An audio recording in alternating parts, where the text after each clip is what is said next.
Halo semua, saya Emirensi Martin BHE kelas 81 SMP Plus Airlangga Balikpapan. Akan mempresentasikan keragaman aktivitas ekonomi masyarakat. Keragaman aktivitas ekonomi masyarakat. Jarak merupakan salah satu faktor penghambat dari aktivitas ekonomi manusia. Kondisi geografis akan mempengaruhi seberapa besar jarak yang ditempuh untuk mengadakan suatu aktivitas ekonomi. Kondisi geografis juga berpengaruh terhadap budaya serta komoditas pada suatu wilayah sehingga mempengaruhi produksi serta permintaan barang serta jasa pada wilayah tersebut. Pertama, proses geografis mempengaruhi aktivitas ekonomi. Pengaruh cuaca dan iklim bagi kehidupan. La Niña merupakan salah satu pengaruh dari perubahan cuaca dan iklim. Pada akhir 2020 Indonesia mengalami dampak La Niña yang menyebabkan terjadinya peningkatan akumulasi jumlah curah hujan bulanan di Indonesia hingga 40% di atas normal. Peningkatan curah hujan akan berdampak pada bencana alam seperti banjir, tanah longsor, dan sebagiannya. Cuaca dan iklim yang berubah-ubah dapat mempengaruhi kehidupan manusia di muka bumi. B. Bentuk muka bumi di Indonesia. Bentuk muka bumi di Indonesia memiliki keragaman baik di lautan ataupun di daratan. Bentuk muka bumi mengalami proses perubahan yang berangsur-angsur selama masih ada pergerakan endogen. Perubahan bentuk muka bumi dipengaruhi oleh tenaga endogen dan tenaga eksogen. Tenaga endogen merupakan tenaga yang berasal dari dalam perut bumi sehingga mengakibatkan pergerakan kulit bumi.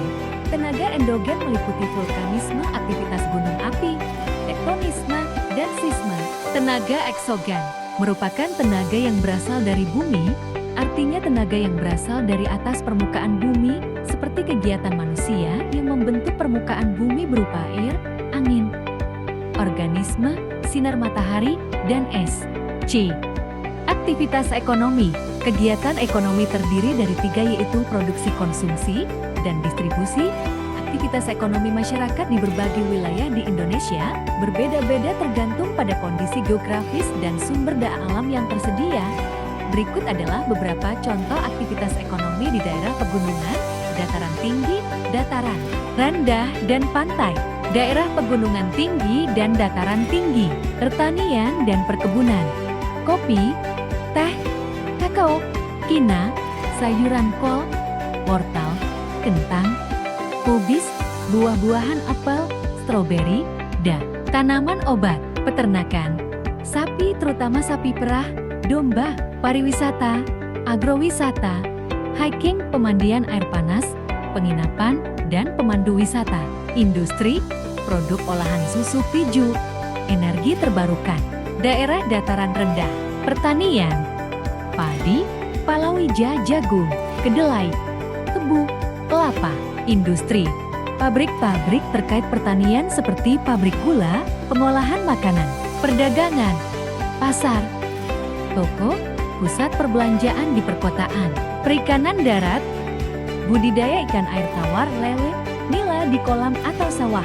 daerah pantai, perikanan, nelayan tangkap ikan, cumi, budidaya tambak udang, bandeng, rumput laut, pariwisata, resort, hotel, restoran, olahraga air snorkeling, diving, selancar, kerajinan tangan pesisir, industri, pengolahan hasil laut ikan asin, terasi, jasa, transportasi laut, penyewaan alat rekreasi. Kedua, pemanfaatan lingkungan sekitar dalam pemenuhan kebutuhan ekonomi. Pemanfaatan lingkungan sekitar adalah suatu bentuk kegiatan untuk menggunakan, mengambil, dan mengolah bahan atau potensi alam yang ada di lingkungan sekitar. Pemanfaatan lingkungan sekitar sangat penting dalam pemenuhan kebutuhan ekonomi seperti pertanian, perikanan, industri, dan pariwisata. Contoh pemanfaatan lingkungan untuk pertanian: pengolahan lahan pertanian, penggunaan pupuk organik, dan penerapan sistem irigasi yang efisien.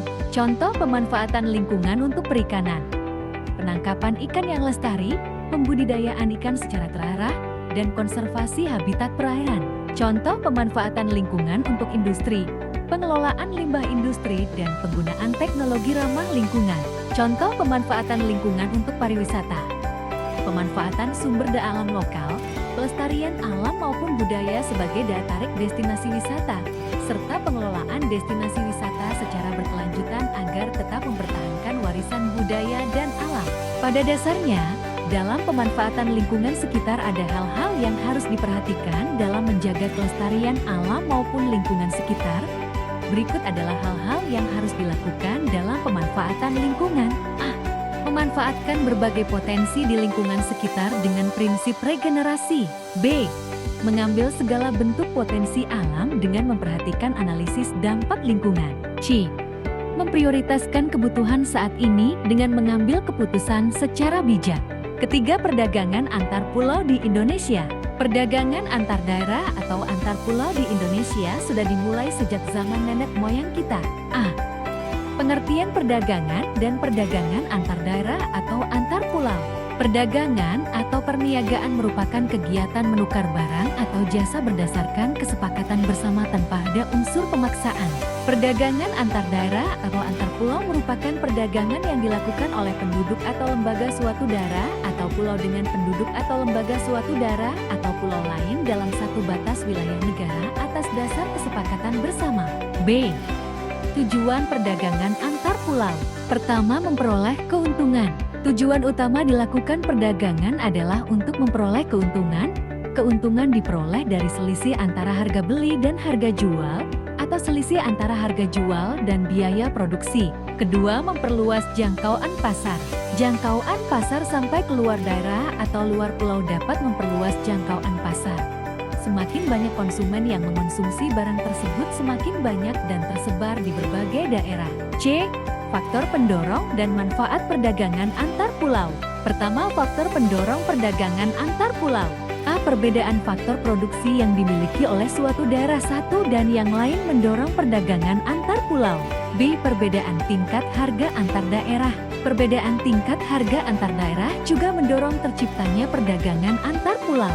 Kedua, manfaat perdagangan antar pulau. A. Adanya perdagangan antar pulau dapat memenuhi kebutuhan konsumen yang tidak diproduksi di tempat tinggalnya. Melalui perdagangan antar pulau, konsumen dapat menikmati produk dari daerah lain. B. Meningkatkan produktivitas produsen. Meluasnya pemasaran produk akan menyebabkan permintaan atau pemesanan produk meningkat. Hal ini akan mendorong produsen untuk meningkatkan produksi, sehingga meningkatkan produktivitas produsen. C. Menyediakan kesempatan kerja bagi masyarakat. Peningkatan jumlah barang yang diproduksi dalam jumlah besar akan menyebabkan produsen butuh tenaga kerja tambahan, sehingga akan ada lowongan kerja tambahan.